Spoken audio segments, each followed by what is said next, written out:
Hey guys, I am putting on a leather steering wheel cover.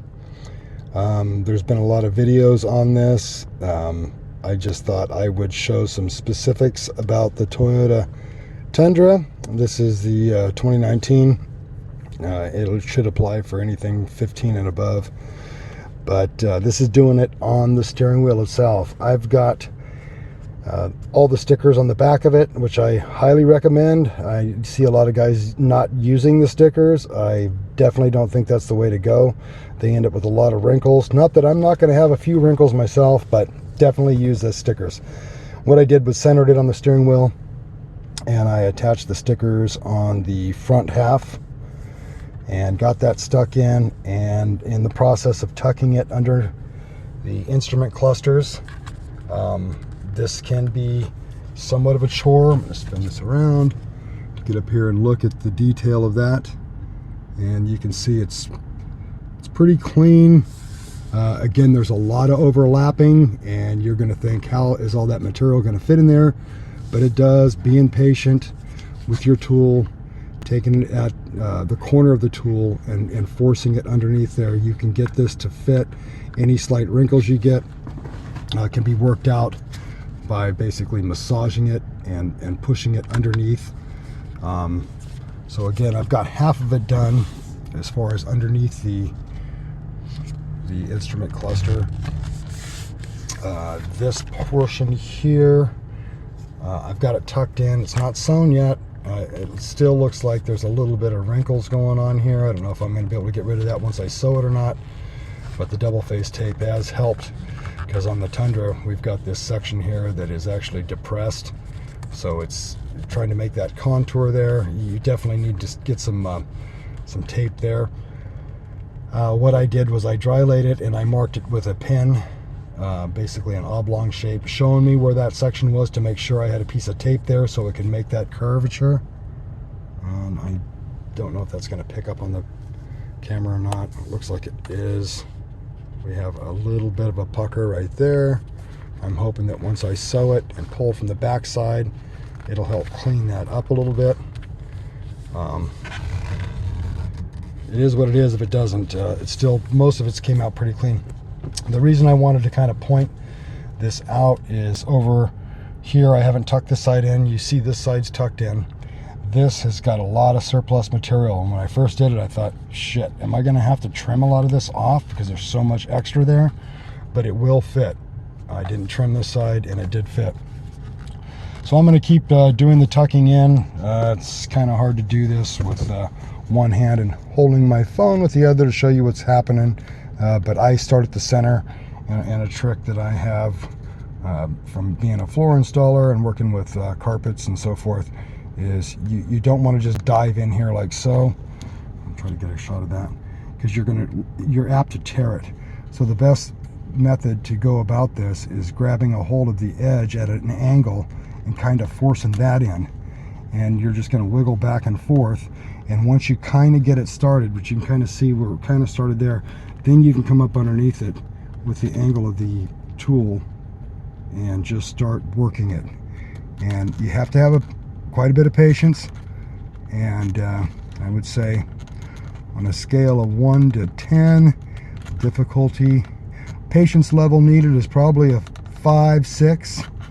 So if you don't have a lot of patience, and trust me, I don't got a lot of patience. I only want to do things that are fairly easy to do, but again, this can be done. As you can see, I've got the tape here, it's stuck through here, and a little massaging and stretching with your fingers will help readjust the tape. Pressing really hard and just kind of going across the contour, adding a little bit of heat to it, it'll help basically massage the material. So I'm going to finish tucking this thing in. I'll probably show you a little bit more toward the end here, but again, a trick of tucking it is sort of grabbing the raw edge here and with the corner of the tool and working back and forth until you get it started, and then just keep following through. The other thing that I've noticed you can do is, if you do have a little looseness, you can gather up that wrinkle and you can just start tucking that in as well. It'll work better of course, once all the rest of this is tucked in. But I'll show you guys either the finished product or maybe a little bit of the sewing. The sewing's, I'm not tripping on that. It's not going to be that difficult. You can take the steering wheel off. There's a couple of side panels on the truck over here that you can unclip, and it'll gain you access to be able to unscrew the airbag. And then there's like 4 screws that will hold these instrument clusters on, and you could remove those and do it, and it'd be a little bit easier, I think. But I just didn't want to go through all that. I wanted to see if I could do it with it being on the truck without taking anything off, and so far it's working. Just thought I would just film this to give anybody kind of a tip. Again, I will hopefully post a part 2 on this and show you exactly what it looks like when it's all said and done. Anyway, thanks for watching. Okay guys, we basically have completed the steering wheel. 3 hours, I guesstimate. That's with a few frustration breaks. You're gonna probably have some of those, but for the most part, I think it came out pretty good. There's a couple of spots that you see that look like wrinkles, but they really is just the contour of the steering wheel itself. I showed these before, but there's no, I can't press down on anything there, so it's just it's the steering wheel itself. But it looks pretty clean. My sewing isn't impeccable, but good enough. Another tip is the edges of the sewing will be hidden. You will be able to tuck it inside your side panels, but it can be done with it on the steering wheel. A lot of patience, 3 hours. I'll just give you a kind of a look at what it looks like when it's tucked in the top. A little bit of wrinkling through here, nothing too major. And then see if I can get a view of the back side here so you can see. But it's the Tundra definitely makes it difficult, because you have to get behind here and sew the top. And there's a bottom section as well that needs to be sewed.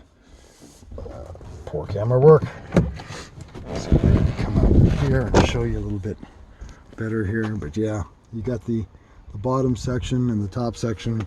There ends up being a lot of surplus material here that can get all tucked in, so it looks pretty factory. And yeah, it's a done deal. So anyhow, and you see the ripples from the steering wheel here. That's the hand grip for the original steering wheel. It actually shows through on the steering wheel itself. What's up, Buster? You're driving. So anyway, guys, sorry I couldn't give you a full video. I just don't have somebody to film. So just wanted to show you the before and after $35 mod. I'll post a link on where I got this from Amazon. The kit comes with a tool, needle, some wannabe scissors, and the double-sided tape. But pretty much, yeah, I like the feel of it much better than the stock. It feels like my Audi or STI that I've had.